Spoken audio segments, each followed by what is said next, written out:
जय जगन्नाथ पिला माने मु डिलेश्वर प्रधान आज नवोदय मैथ क्लास को आपण मानक स्वागत जनाऊे। आज आम आयतघन और समघनर आयतन बा घनफल संबंधी केतगुड़े प्रश्नर समाधान करवा।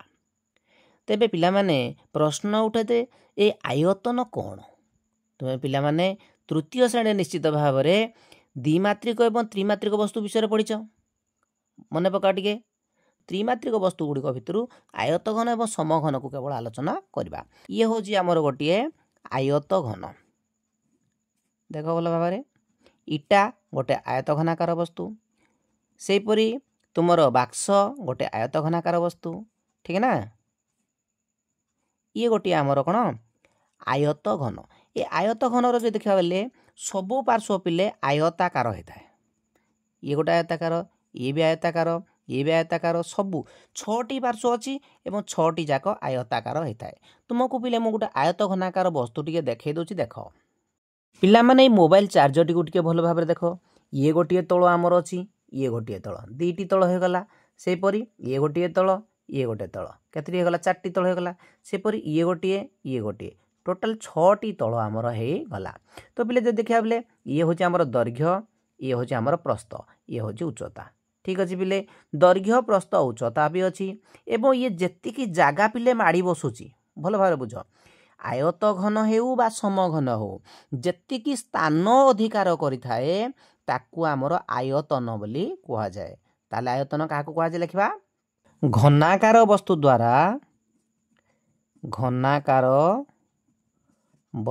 द्वारा अधिकृत स्थान को ताहार कौन कह जाए आयतन कह जाए।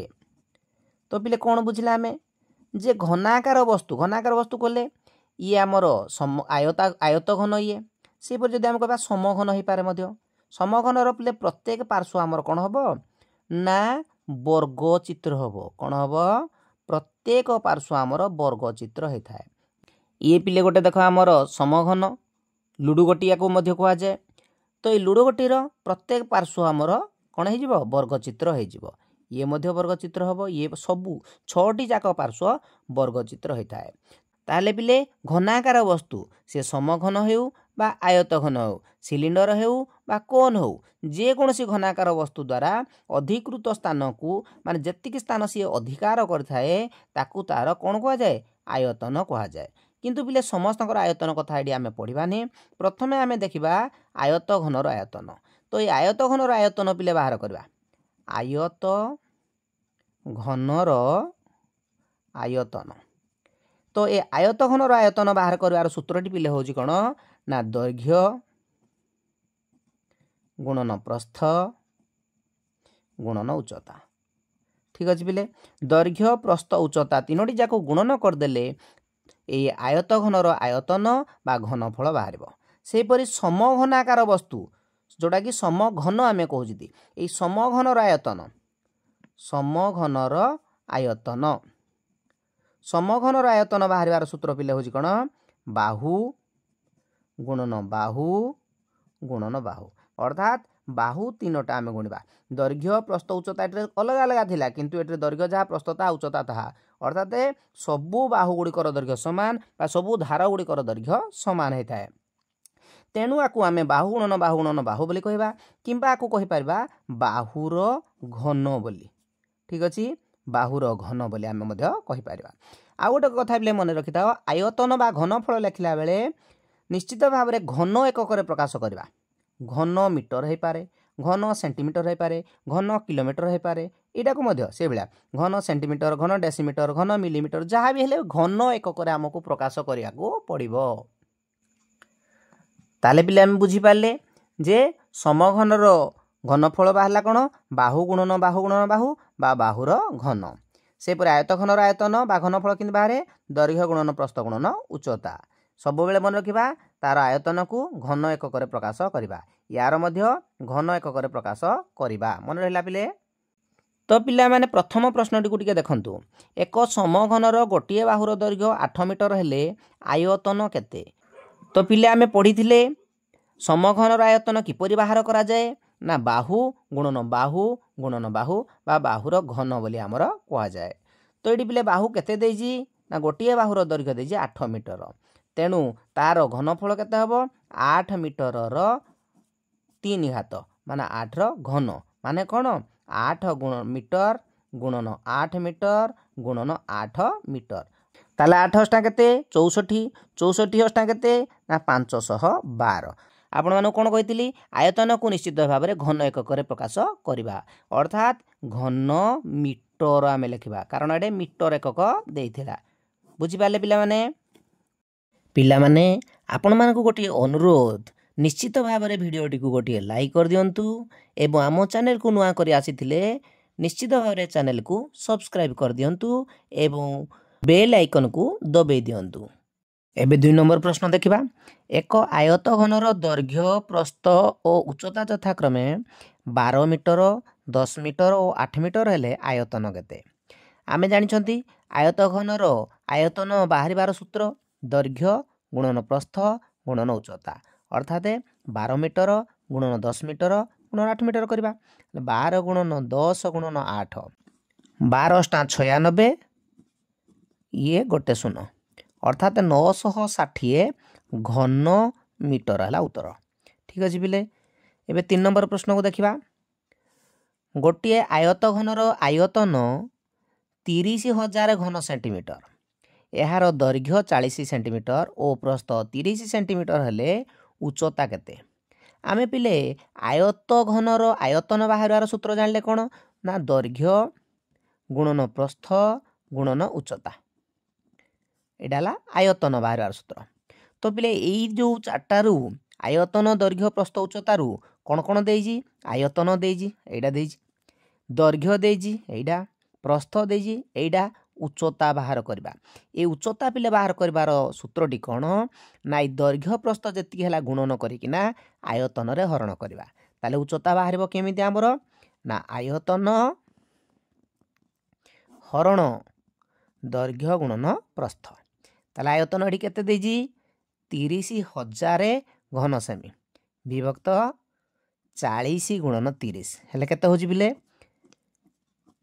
ଇଏ 3ରେ କାଟିଲେ 3 के 3 0 0 ଇଏ କାଟିଦେଲେ 25 ସେଣ୍ଟିମିଟର କେତେ ହେବ ଠିକ୍ ଉତ୍ତର ପିଲେ ବାହାରିଲା 25 ସେଣ୍ଟିମିଟର।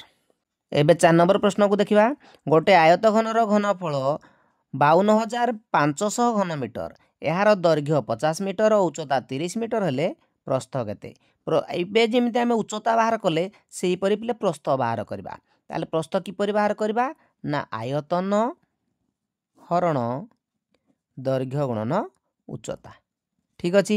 ଆୟତନ କେତେ ଦେଇଛି 52,500 ଘନ ମିଟର ହେଲେ ଦୈର୍ଘ୍ୟ କେତେ ଦେଇଛି 50 ମିଟର ଉଚ୍ଚତା କେତେ ଦେଇଛି ନା 30 ମିଟର। ଇଏ ଗୋଟେ ଶୂନ କଟିଲା ଇଏ ଗୋଟେ ଶୂନ କାଟିଗଲା ଇଏ 5 के 5 5 0 5 5 25 ଇଏ 3ରେ କାଟିଦେଲେ 3 3 କି 9 1 15 3 5 15 ମାନେ 35 ମିଟର ହେଲା ଠିକ୍ ଉତ୍ତର। କେତେ ଉତ୍ତର ହେଲା 35 ମିଟର। ଏବେ ଆମେ 5 ନମ୍ବର ପ୍ରଶ୍ନକୁ ଦେଖିବା। ଏକ ସମଘନର ଆୟତନ ଦେଖ ଦେଇଛି 512 ଘନ ମିଟର ହେଲେ ବାହୁର ଦୈର୍ଘ୍ୟ ବାହାର କରିବା। ସମଘନର ଆୟତନ ବାହାରେ ବାହୁର ଆୟତନ ବାହାରେ ବାହୁର ଘନ ଏମିତି ବାହାରେ। ତାହେଲେ ବାହୁ କେମିତି ବାହାରିବ ନା ବାହୁ ବାହାରିବ ଆୟତନର ଘନମୂଳ କେମିତି ବାହାରିବ ଆୟତନର ଘନମୂଳ। ତେଣୁ 512 ଘନ ମିଟରର ଘନମୂଳ ଆମେ ବାହାର କରିବା। 512କୁ ଆମେ 2 ପକେଇବା 2 2 4 1 11 2 5 10 1 12 2 12 2 के 2 2 2 4 2 8 16 2 12 2 8 ଏଠି ଯଦି ଆମେ ଚାହିଁବା ପିଲେ 8 8 ମଧ୍ୟ ପକାଇ ପାରିବା। ଠିକ୍ ଅଛି କିନ୍ତୁ ଆମେ 8 ପକାଇବା ନାହିଁ ସେଇ 2 ପକାଇ ନେବା 2 ପକାଇଲେ 2 3 6 2 2 2 4 2 16 2 8 ତାପରେ 2 4 2 2 ଏଇଠି ପିଲେ ଘନମୂଳ ଯେତେବେଳେ ବାହାର କରିବା 3ଟିରୁ ଗୋଟିଏ ନେବା 1 2 3 ଏଇ 3ଟାରୁ ଗୋଟେ ନେବା 2 ଏଇ 3ଟାରୁ ଗୋଟେ 2 ये तीनटारू गोटे 2 अर्थात केते हला 2 2 गुणे 4 2 गुणे 8 8 मीटर हला ठीक उत्तर केते हला 8 मीटर। एबे 6 नंबर प्रश्न देखिबा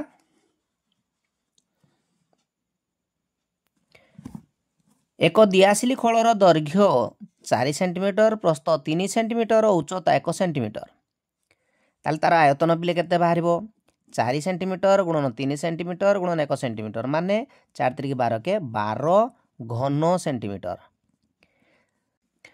गोटे पैकेट रे 12 टी दियासिली रही पारे जदि गोटे दियासिली रो पिला आयतन 12 घन सेंटीमीटर हैला 12 टी दियासिली रो आयतन केते हेबो 12 गुणि दबा हमें 12 गुणन 12 समान केते 144 घन सेंटीमीटर तेणु पैकेट रो आयतन केते बाला 144 घन सेंटीमीटर। एबे 7 नंबर प्रश्न को देखिबा गोटे चौक डबार दैर्घ्य 10 सेंटीमीटर प्रस्थ 8 सेंटीमीटर और उच्चता 6 सेंटीमीटर 60 सेंटीमीटर दैर्घ्य 48 सेंटीमीटर प्रस्थ एवं 18 सेंटीमीटर उच्चता विशिष्ट एक कार्टून रे केतोटी चौक डबा रही पारबो ए कार्टून भितर पिले आमे चौक डबा को रखिबा माने केतटा चौक डबा ए कार्टून भितर रहइबो ता निर्णय करिवार सूत्रटी पिले होजी ना कार्टून रो घनफल माने आयतन विभक्त ए चौक डबार आयतन चौक डबार आयतन बा घनफल तो पिले कार्टून रो आयतन केमते बाहरिबो ना दैर्घ्य गुणन प्रस्थ गुणन उच्चता एडा हला दैर्घ्य एडा हला प्रस्थ एडा उच्चता तेणु 60 गुणन 48 गुणन 18 विभक्त करिवो चौक डबार घनफल केमते बाहरिबो दैर्घ्य गुणन प्रस्थ गुणन उच्चता माने 10 गुणन 8 गुणन 6 तापर आमे काटिबा 6 3 की 18 8 100 को 48 10 100 6 3 की 18 18 100 को केते 108 टी केतेटी चौक डबा रही पारबो 108 टी। ता परवर्ती प्रश्न को देखिबा कोन देइजी एक आयत घनाकार वस्तुर दैर्घ्य केते ना उच्चतार 3 गुण दैर्घ्यडा उच्चतार 3 गुण प्रस्थ उच्चतार 2 गुण प्रस्थ केते ना उच्चतार 2 गुण उच्चता एडी देखो पिले देइजी 10 मीटर तेणु दैर्घ्य पिले केते बाहरिबो दैर्घ्य बाहरिबो पिले दैर्घ्यटा केते उच्चतार 3 गुण माने 10 मीटर 3 गुण माने 10 गुणन 3 समान केते 30 मीटर बाहरि पला से परि प्रस्थ केते पिले बाहरिबो उच्चतार 2 गुण माने 10 गुणन 2 माने 20 मीटर बाहला हेले घनफल बाहर करिया माने आयतन बाहर करिया आयतन केमिति बाहर करा जाय आयत घनर आयतन सूत्र दैर्घ्य गुणन प्रस्थ गुणन उच्चता कि नहीं तेणु दैर्घ्य हमर केते बाहला 30 मीटर प्रस्थ केते 20 मीटर उच्चता केते देई जागरु 10 मीटर ठीक हैला 3 2 गुणे 6 के 6 3टा शून्य घन मीटर उत्तर अर्थात 6000 घन मीटर हला ठीक उत्तर। एबे हमें 9 नंबर प्रश्न को देखिबा एक पानी टांकी रो दैर्घ्य प्रस्थ और उच्चता 8 मीटर 6 मीटर और 2.1 मीटर सेही पानी टांकी रो पानी धारण रो क्षमता केते माने सेही पानी टांकी रे केते पानी धरिबो केते पानी धरिबो जानिबा पई पिले ए पानी टांकी रो आयतन प्रथमे बाहर करिया को पड़िबो ताले आयतन केमिति बाहर करबा जेहेतु एटा गोटे आयत घनाकार टांकी तार आयतन दैर्घ्य गुणन प्रस्थ गुणन उच्चता करबा अर्थात 8 मीटर गुणन 6 मीटर गुणन 2 2 गुणे 4 1 5 भेदक 2 मीटर ये काटी दो पिले ये केते रहला 4 5 20 20 को 6 रे गुणले 120 घन मीटर तो पिले कौन बाहला 120 घन मीटर आयतन 1 घन मीटर हेले आयतन 1 घन मीटर हेले पानी धरिबो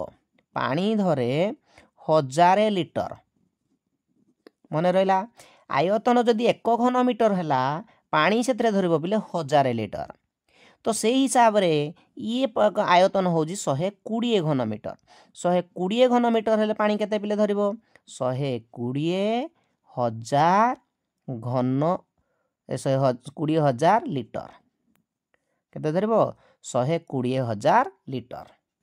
एबे पिले 10 नंबर प्रश्न को देखिबा।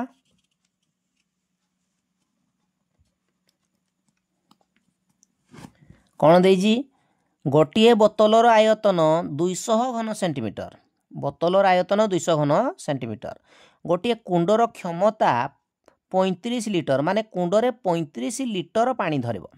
ताले कुंडटी को पूर्ण करिया पई केते बोतल पानी दरकार। आमे प्रथमे पिले कौन करिबा ना बोतल रे केते पानी धरे बाहर करिबा।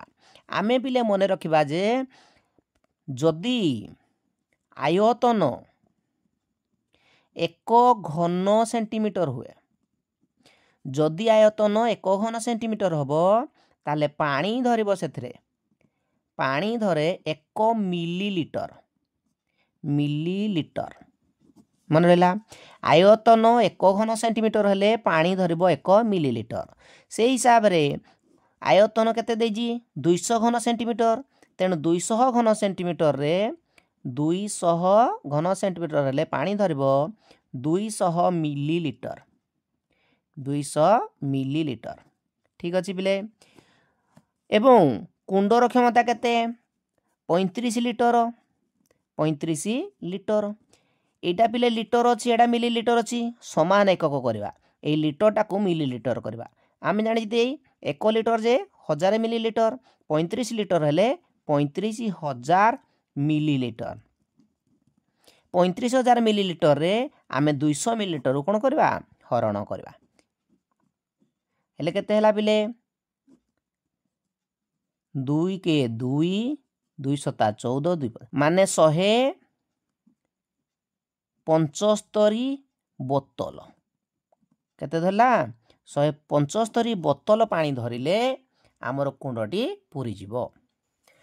पिला माने वीडियोटी भलो लागिथिले गोटे लाइक कर दबो एवं आम चैनल को सब्सक्राइब कर दबो। धन्यवाद।